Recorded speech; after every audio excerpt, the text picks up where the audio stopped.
What's up, everybody? It's the Vanguard Podcast. I'm Zac. I'm Gavin. And today we were joined by the great Noam Chomsky. Honestly, it was a real thrill to be able to speak with the man himself. Yeah, truly a pleasure. Truly one of the most surreal conversations I've ever had. And I think the same goes for you, Zac. This is Absolutely. one we've long been, wanting to have, talking about. I never in my life thought I was going to ever get to interview Noam Chomsky. And obviously, Gavin and I don't agree with everything that Noam Chomsky, says or even says in this interview. But it was, with somebody with his pedigree is always such a tremendous treat to get to engage with and interview personally. It's something that I think I'll probably remember forever as somebody who works in this space and just as somebody who's been so inspired and learned so much from his work. Yeah, I think it can't be understated or overstated, rather, how influential Noam Chomsky's work and ideas have been, even specifically within this lefty progressive media space. So it was just an honor and a pleasure to talk to him. And I hope you guys enjoy the conversation as much as we did. Yeah, without further ado, here's our chat with Noam Chomsky. Hello, Professor Chomsky. Welcome to the Vanguard. There's a lot we want to cover here in a short time, so we'll get right to it. Firstly, I wanted to say thank you so much for joining us this afternoon. I also wanted to pass along my sister Clara's regards. She's pursuing a PhD in linguistics at Indiana University. She's a huge fan of your work, and I just wanted to pass along her regards as she's very excited to watch this interview. But I wanted to kick off with a question about activism because you have a new book out called Chomsky for Activists, and we've put the link in the description if people want to check that out. And you've correctly assumed, Professor, that President Biden's environmental policy is a huge step up from Donald Trump's. But you've also correctly assessed that it doesn't go far enough, given the impending existential and ecological disaster that is climate change. And because of our corrupt campaign finance system, which essentially allows fossil fuel companies to fund and influence our politicians and legislation, there's a lack of will from either the Democrat or Republican parties to end our industrial fossil fuel addiction. Given the nature of the two-party system, which will likely just keep taking one step forward and 1 to 2 step backwards every time a Republican wins the White House, what's your message to environmental activists who feel that the approach of groups like the Sunrise Movement doesn't go nearly far enough? And do you have any comment on the green anarchist or the anarcho-primitivist schools of thought, which suggest a complete rejection of and resistance to industrial corporate capitalism, which would be necessary to save the environment in their perspective? Well, let's start with the last. Whatever you think of green anarcho anti-capitalism, it's irrelevant. I mean, we can put aside the question whether this is a feasible or sensible move. Let's put that aside. Let's say, for the sake of argument, that it would be a good thing. It's irrelevant. The chance, just take a look at time scales. The time scale relevant to dealing with the threatening environmental catastrophe is a couple of decades. There aren't going to be radical institutional changes in a couple of decades. This is true even for what, in my view, are more sensible approaches, moving to significantly change the nature of the state capitalist system. I think that could be feasible. I think it would be a good thing. It's not relevant to the climate crisis. The time scale involved in doing that is beyond the point where we would have passed irreversible tipping points and the game would essentially be over. So the fact of the matter is that the climate crisis must be addressed within the framework of existing institutions, modifying them, changing this and that, but there aren't going to be fundamental changes in time. That's just a fact about the world. I haven't mentioned what I think about this solution, but frankly, not much of it, not much, but it really doesn't matter. Now, what should we be doing? First of all, it's not quite true, as people say, that there's a two-party system. There's a centrist party, the Democrats, and there's what's been called a radical insurgency, which has lost any semblance of being a political party. You can see that it's pretty frank, in fact. When Obama came into office, Mitch McConnell, the most important figure in the Republican Party, said straight out, our task when Obama is president is to make sure that he can do nothing. That's not a political party. That's something different. It's a loud voice for private power and private wealth and saying nothing else matters. If we have to wreck the country to achieve our power, so be it. When Biden came into office, same story. Goal is block everything. We already have seen that. Take, say, the first stimulus, almost $2 trillion stimulus. A large majority of the population supports it, including Republicans. Most of the people in Congress think it's a good idea, including the Republicans. 100% vote against it. 100%. Doesn't matter what you think.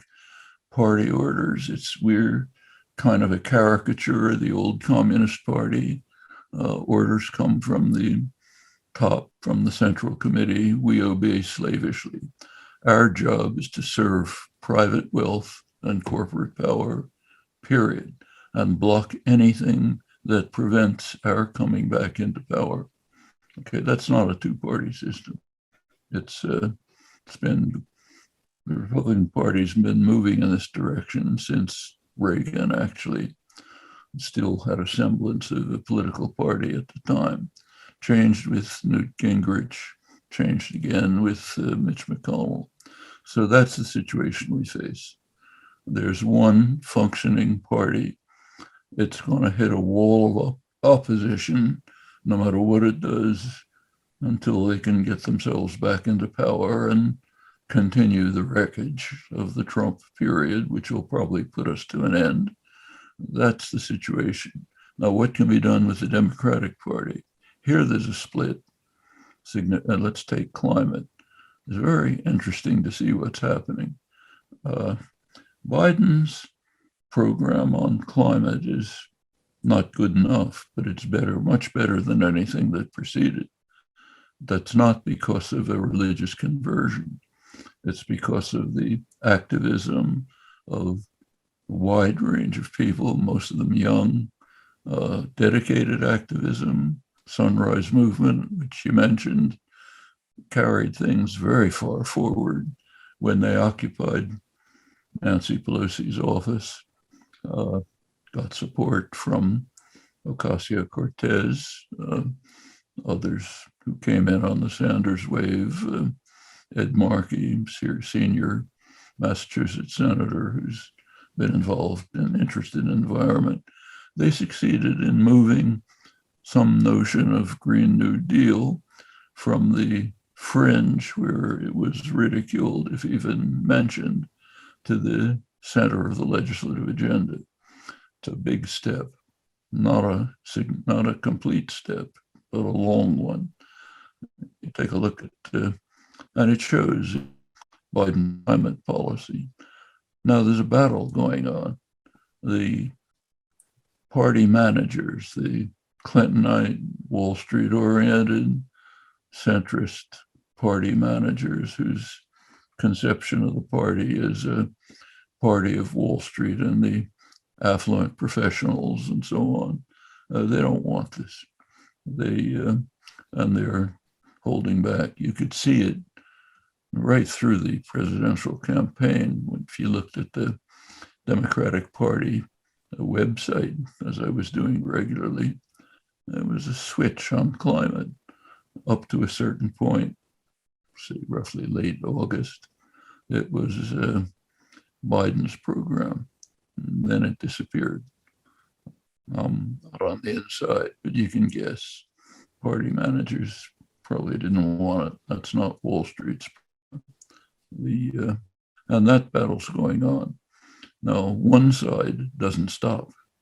Those who own the place and run it, they are in a relentless class war. They never stop for a minute. The question is, will the activists continue?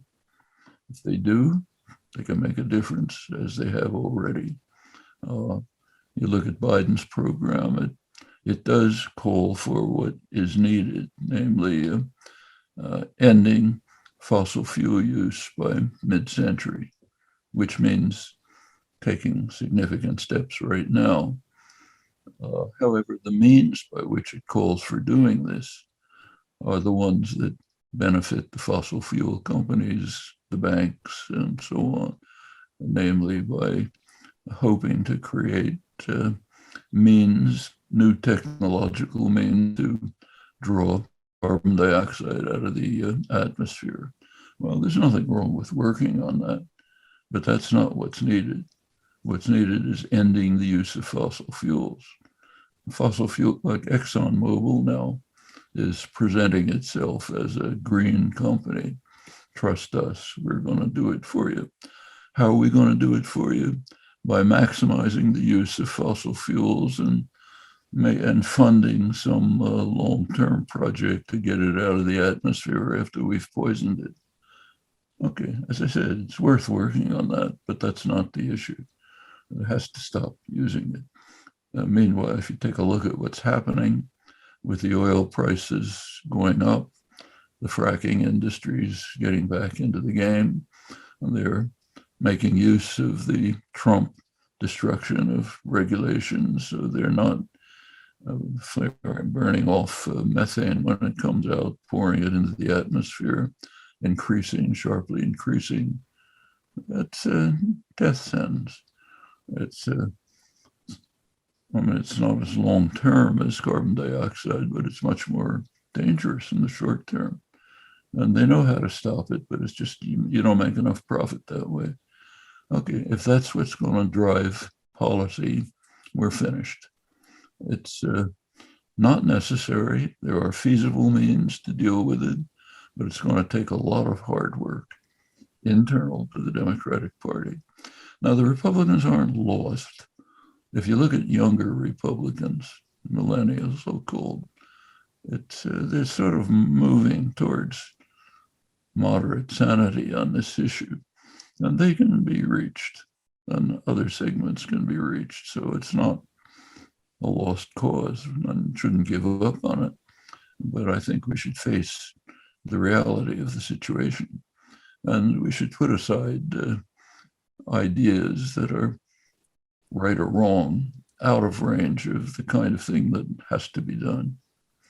To solve this problem essentially within the framework of existing institutions, which is not impossible.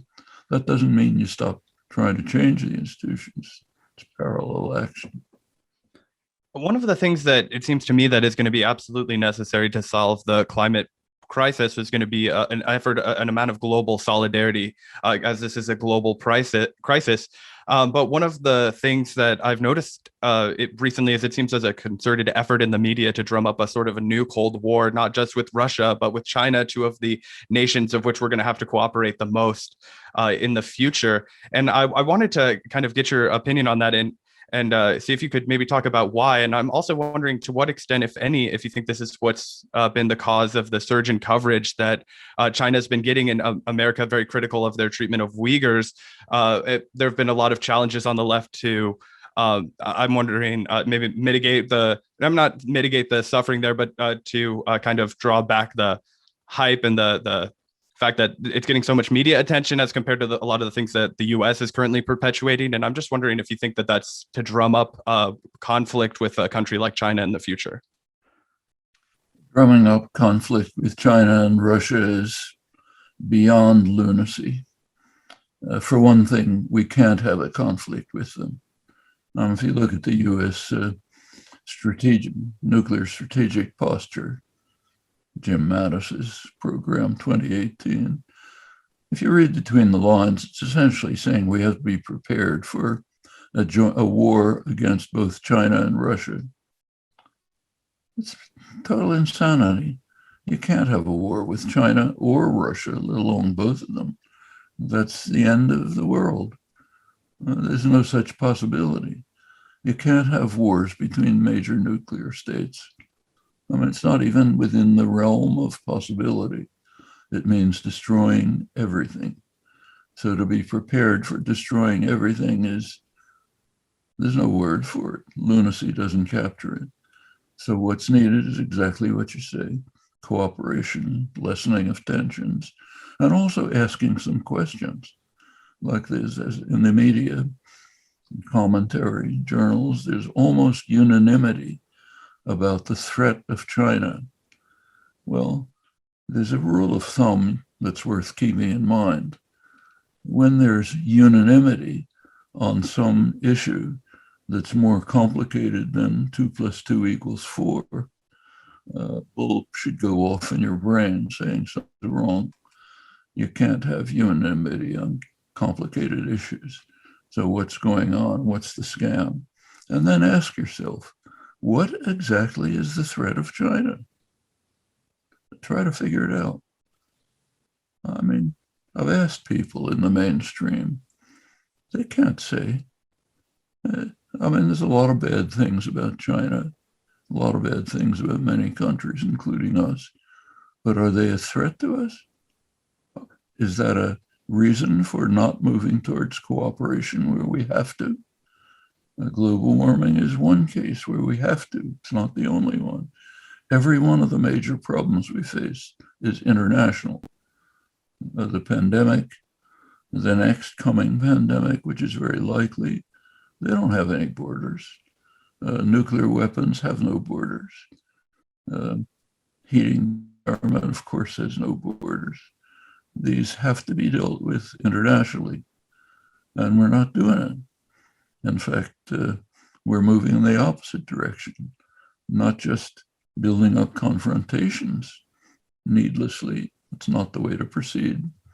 But even in things that are really suicidal and known to be suicidal, if some extraterrestrial observer was watching what's going on here, they think we're totally out of our minds. I mean, take vaccines. It's perfectly well understood by across the board that unless there is rapid vaccination of people in poor countries, Africa, Asia, poor people in the West, it's going to be a disaster for all of us. The virus will mutate, get to forms you can't deal with. You can't put a border on it. It's understood all across the board. So what are we doing? Hoarding vaccines and not using them with conscious knowledge that we're committing suicide. It's pretty hard to give a name to this. I mean, it's a capitalist ethic gone insane. We have to be greedy for ourselves, even if it kills us.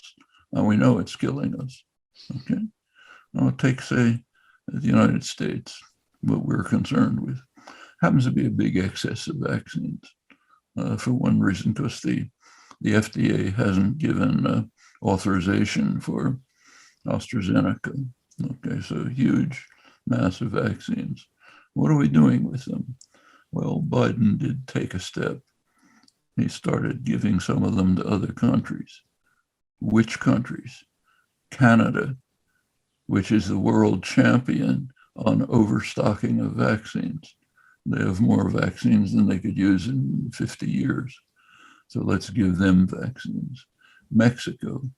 Why Mexico? To bribe them to keep refugees from the wreckage we created in Central America, to keep them from reaching here. So let's bribe them by giving vaccines. This is in conscious awareness that unless the vaccines go to the poor areas of the world, not only will they suffer severely, but it'll be lethal for us. So yes, it's international. Everything that's going on is international. There are very few internationalist countries. Actually, one of them is not far from us. It's called Cuba, the only authentically internationalist country in the world. So what do we do about it? Well, it's interesting. First of all, we put it under brutal, harsh sanctions to make sure its life is as hard as possible, that it can do as little as possible. Brutal sanctions. The entire world opposes them. Look at the United Nations General Assembly. There's a unanimous vote against it every year, but we've got to torture them and keep them from developing down to the level of small-scale sadism. If you take a look at what's happening, it tells you a lot about ourselves. So the Department of Health and Human Services just came out with its report for 2020. That's Trump. You read down the details of the report, it's mind-boggling. They take pride in the fact that they convinced the government of Panama not to accept Cuban doctors. Panama's in the midst of a crisis. They don't have doctors. Cuba is the one country that's willing to provide doctors. True internationalism. So therefore, what we have to do is prevent them from doing it. Which is another one in there, which is equally mind-boggling. Brazil is a total disaster area. Now they have a Trump clone as president who's wrecked the place. They don't have vaccines. So what did the US do under Trump? The US embassy pressured Brazil not to accept Russian vaccines, which are the same as Western vaccines. But we can't allow what they call the malign presence of Russia to be present in the hemisphere. So therefore, let's prevent them from keeping the vaccines. I mean, when things like this are going on, and there's no comment on it, virtually, you have to wonder what kind of a culture this is. There's something deeply, profoundly sick, and it has to be overcome. It's not Absolutely. just the same in Europe. They're monopolizing vaccines too. When the beginning of the COVID crisis, I recall a year ago, there was one of the worst centers was northern Italy. Well, northern Italy happens to be very near, right on the border of two quite rich countries, Austria and Germany, which had the situation pretty much under control. Did they send any help to northern Italy? No, they're busy taking care of themselves. There's something called the European Union. Didn't matter. Fortunately for Italy, they could turn to the superpower across the Atlantic, Cuba, which sent doctors. Nobody else. That's the world we're living in. Something else that I wanted to ask you about, Professor, and I don't know how much, if at all, you pay attention to the online leftist community, but one of the more fracturing and extremely divisive debates in recent memory occurred over this idea called force the vote, which sought to pressure progressive congresspeople into using their leverage to essentially threaten Speaker Pelosi's reelection, and as a result, potentially get some policy concessions, or at very least a floor vote on Medicare for all. If you paid attention at all to this debate, did you have an opinion on the strategy?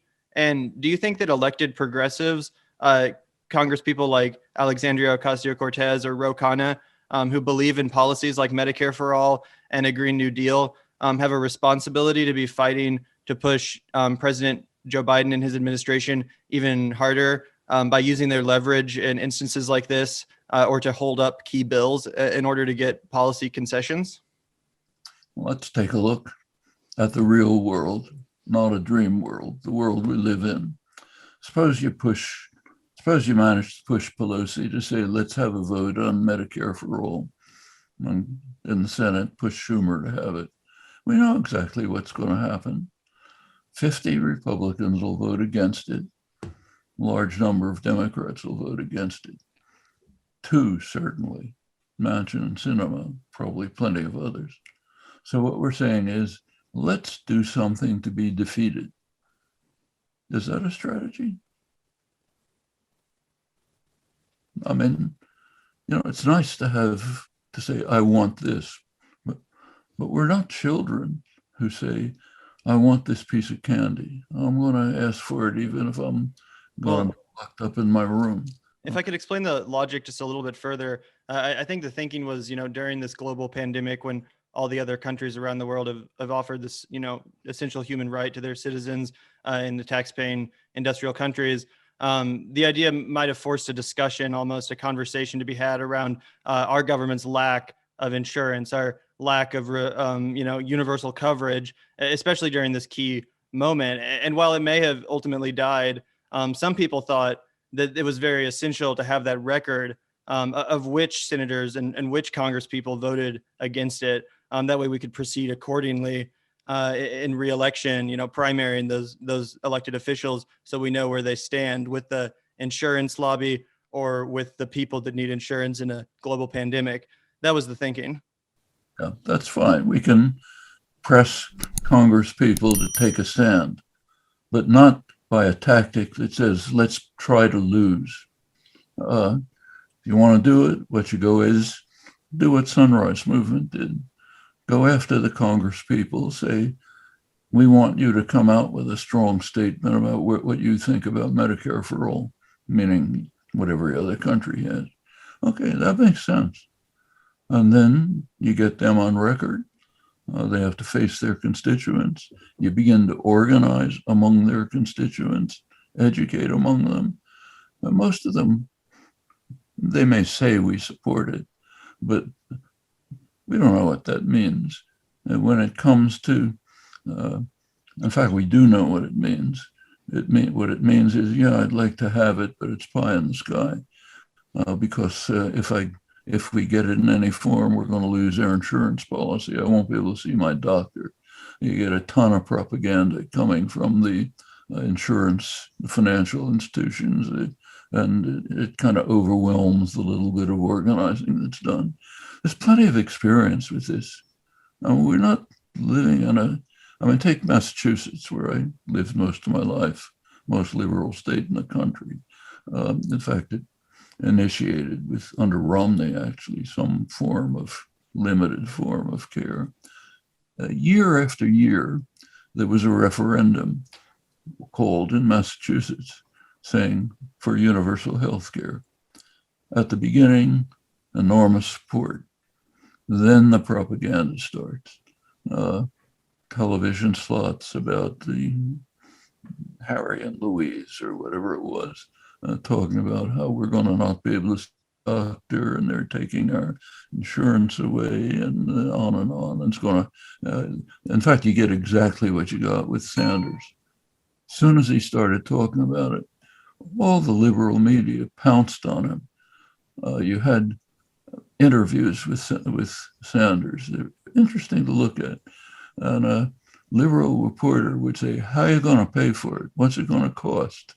And Sanders gave two answers. The first one was, yes, it's going to cost, whatever, X amount of money. And then he gave another answer, and it's going to save you twice as much. Then go to the newspapers. One part gets reported, the first part, not the second part. Okay, that's what we're going to face in the liberal press, let alone the right wing. Now, there's a way to deal with that, but that's by intensive organizing on the ground to get people to understand what's hitting them, what you're seeing and why. Get people to understand that when you think, and when they're telling you that you have employer-based insurance and the employer is paying $15,000, let people understand that that's a fraud. They're not paying it. They're taking it off your salary. Okay? People have to understand that. They have to understand the way the scam is working. You have to understand that, yes, if you have universal health care, you're going to have more taxes and far less expenses. Okay? It's tax day today. Here's some education that has to be done about taxes. One thing that has to be done is just fact. The United States has had a flat tax for decades. In fact, in recent years, with the changes in the tax law, it's not even flat anymore. It's regressive. The propaganda says we have a progressive income tax. First of all, it's not that progressive, but secondly, it's overwhelmed by the regressive taxes. Sales tax, Social Security tax, payroll tax, they're all deeply regressive. Put them all together, it's basically a flat tax. Now, in recent years, for the first time in a century, literally, billionaires are paying a lower tax rate than working people. So but there's something deeper about taxes that requires some education. Let's just imagine two extremes: pure totalitarian society, functioning democratic society, and take a look at how people would look at taxes. In a totalitarian society, April 15th would be a day of mourning. Now, those gangsters up there are stealing our money from us. In a democratic society, it would be a day of celebration. We've gotten together, and we've decided on our priorities. We've decided on how to work them out. Today's the day when we do it. Let's dance around the maypole. Now, where are we in that spectrum? Well, that tells you something about functioning democracy. And that has to be shifted. People have to understand that working together for the common good is desideratum. It's the kind of thing we want. It's not some guy up there stealing from us. To the extent that it is, we change it. Okay? Yes, it is to an extent. So let's change it, but not by saying, let's hand everything over to private power, which is unaccountable, and let them do what they want. That's the worst way to do it.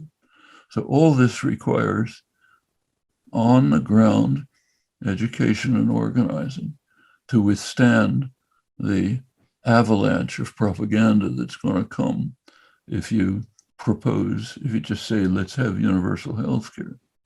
You can anticipate it. It happens all the time. We know what it'll be. Let's face reality.